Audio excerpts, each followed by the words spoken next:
ሜክሲኮ ከ3 ቀናት በፊት ኤል ሜንቾ በመባል ይታወቅ የነበረውን በጣም አደገኛ ግዙፍ በሽታዋን ገላ ተገላግላለች።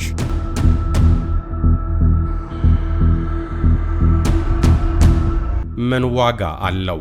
ሞቶም አላረፈላት። እናም ይግረማችሁና ያ ሁሉ የአሜሪካና የሜክሲኮ ወታደር ያልበገረውን ሰውዬ ከሰሞኑ ሜክሲኮ ውስጥ እንደ ዝግባ ወደቀ። እንዴት ተገኘ? ያው እንደምትገምቱት በሴት ፍቅረኛውን አጠመዷት። ያለበት ስትሄድ ተከትለው ሄደው ደረሱበት። ቡም! እናም ተገደለ። ግን ምን ዋጋ አለው? የሰውየው ጦር ድፍን ሜክሲኮን እያነደዳት ነው። ለመሆኑ ይህ ሞቶም ሜክሲኮን ረፍት የነሳት የኤል ሜንቾ ኃይል ከመንግስት ጋር ጦርነት እስከ መክፈት የደረሰው ምን ያህል ቢደራጅ ነው? እስከ ዝግጅታችን ፍጻሜ ድረስ አብራችሁን ቆዩ። ለዓመታት ክትትል ሲደረግበት ቆይቶ ከ3 ቀናት በፊት መገደሉ የተገለጸው አደገኛው የዕፅ አዘዋዋሪ ኔሜሲዮ ኦሴጌራ ሴርቫንቴስ ወይም ኤል ሜንቾ ላይ የተደረገውን ጥቃት ተከትሎ በዋና ዋና የሜክሲኮ ከተሞች የተፈጠረው ረብሻ እንደቀጠለ ነው። ለመሆኑ ይህ ሞቶም ሜክሲኮን ረፍት የነሳት የኤል ሜንቾ ኃይል ከመንግስት ጋር ጦርነት እስከ መክፈት የደረሰው ምን ያህል ቢደራጅ ነው?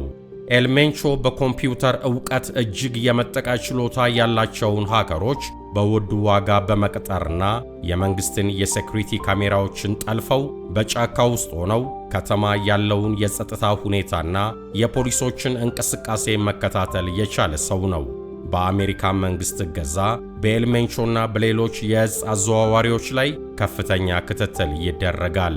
የስልክና የራዲዮ ግንኙነታቸውን ለመጥለፍ 24 ሰዓት የሚሰሩ የሜክሲኮ የጸጥታ ኃይሎች ተቋቁመዋል። ይህን የሚያውቀው ኤል ሜንቾ ከጸጥታ ኃይሉ ክትትል ለመራቅ ሜክሲኮ ውስጥ በሚገኙ የገጠር አካባቢዎች ውስጥ በሚገኙ ተራሮች ላይ የራሳቸውን የራዲዮ መገናኛ አንቴናዎች በመትከል ለካርቴሉ አባላት ብቻ የሚያገለግል የሚስጥር ስልክና የሬዲዮ መስመር ዘርግቷል። ከዚህ ባለፈ ንጉሱ እየተባለ የሚታወቀውና የሚፈራው ኤል ሜንቾ የራሱ የሆነ የጦር መሳሪያ ማምረቻ የገነባ ሰው ነው።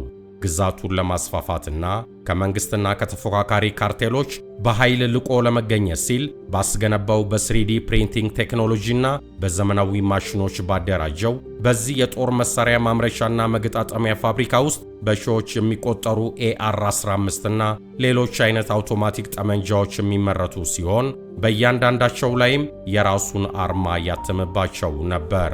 በሜክሲኮ ጥቅጥቅ ያሉ ደኖች ውስጥ በሚገኙ ፋብሪካዎች ሌላው የሚሰራው ነገር ብረት ለበስ ተሽከርካሪዎች ናቸው። እነዚህ ከፍተኛ የሞተር ጉልበት ያላቸው አዳዲስ የአሜሪካ መኪኖች በዚህ ፋብሪካ ውስጥ ወደ ብረት ለበስ ታንክ መሰል ተሽከርካሪ ይቀየሩና በላያቸው ላይ መትረየስ ተገጥሞባቸው ለውጊያ ዝግጁ ሆነው ይቀመጣሉ። በዚህ ፋብሪካ ውስጥ ወደ ብረት ለበስ ወታደራዊ ተሽከርካሪ የሚቀየሩት መለስተኛ አውቶቡስና ከባድ መኪኖች እጅግ ዘመናዊ መገናኛ መሳሪያ የተገጠመላቸው ሲሆን በምንም አይነት ጥይት እንዳይበሱ ተደርገው የሚሰሩና በውስጣቸውም እስከ 20 የሚደርሱ ዘመናዊ መሳሪያና የጥይት መከላከያ ያደረጉ ታጣቂዎችን መያዝ የሚችሉ ናቸው። ይህ ብቻ አይደለም። የኤል ሜንቾ ካርቴል ከቅርብ ዓመታት ወዲህ እስከ 7 ቶን አደንዛዥ ዕፅ መሸከም የሚችሉ ሰርጓጅ መርከቦችንም እስከ ማምረት ድረስ ደርሰዋል። ለዓመታት ሲያደራጀው በቆየው ወታደራዊ ኃይል ከመንግስት ጋር ትከሻ ለትከሻ እየተለካካ የቆየው ኤል ሜንቾ በሜክሲኮ በሚገኙ 28 ግዛቶች ውስጥ የሚንቀሳቀሱ ከ10,000 በላይ ታጣቂዎች በስሩ ማፍራት የቻለ አደገኛ ማፊያ ነው። በጓቲማላና በሜክሲኮ የቀድሞ ስፔሻል ፎርስ አባላት የነበሩ ሰዎችን በከፍተኛ ክፍያ በማስኮብለል ባቋቋመው ልዩ ኮማንዶ የሚጠበቀው ኤል ሜንቾ ካደራጀው ወታደራዊ ኃይል በተጨማሪ በየከተማው መረጃ የሚያቀብሉ በሺዎች የሚቆጠሩ ሃልኮንስ ወይም ጭልፊቶች የሚል ስያሜ ያላቸው ወሬ አቀባዮችም ያሉት ሰው ነው። በትላልቅ ሆቴሎች የሚሰሩ አስተናጋጆች፣ የታክሲ ሹፌሮች እንዲሁም በተለያዩ የመንግስት ተቋማት የሚሰሩ እነዚህ ወሬ አቀባዮች ኤል ሜንቾን የተመለከቱ መረጃዎችን በማነፍነፍ በድብቅ ወሬ የሚያቀብሉ ሲሆን ለዚህ አገልግሎታቸውም ከፍተኛ ክፍያ የሚከፈላቸው ናቸው።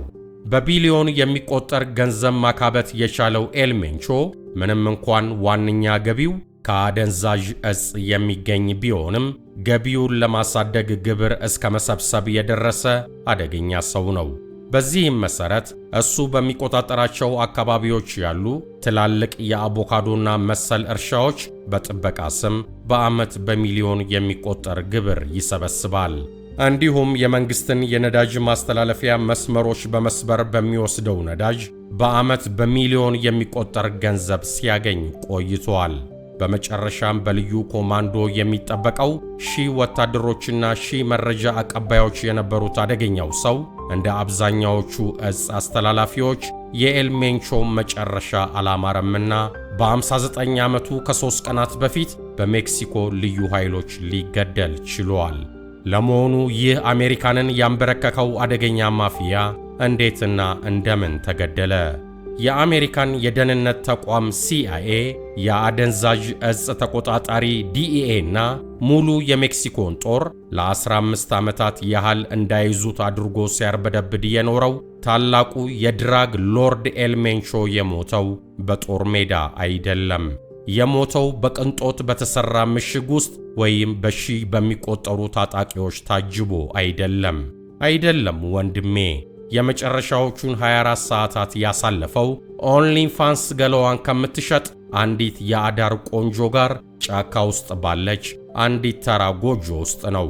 በመቶ ሺዎች የሚቆጠሩ አሜሪካውያንን የፈጀውን የፈንታሊል ንግድ የተቆጣጠረው መንግስታትን በገንዘብ ያንበረከከው 15 ሚሊዮን ዶላር በራሱ ላይ የተቆረጠበትና በዙሪያው ያሉትን ከዳተኞች ሁሉ በብልሃት ሲያመልጥ የኖረው ይህ ሰው መጨረሻ ላይ የወደቀው ታሪክ ራሱን በሚደግምበት በዚያው አሮጌ ምክንያት ነው።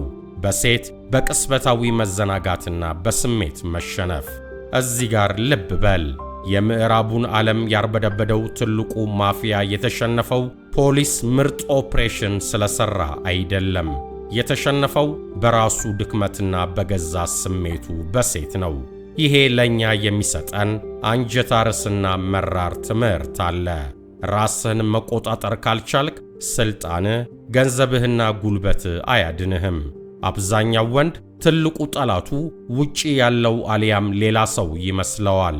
አይደለም ወንድሜ፣ ትልቁ ጠላት ያለው ውስጥ ነው።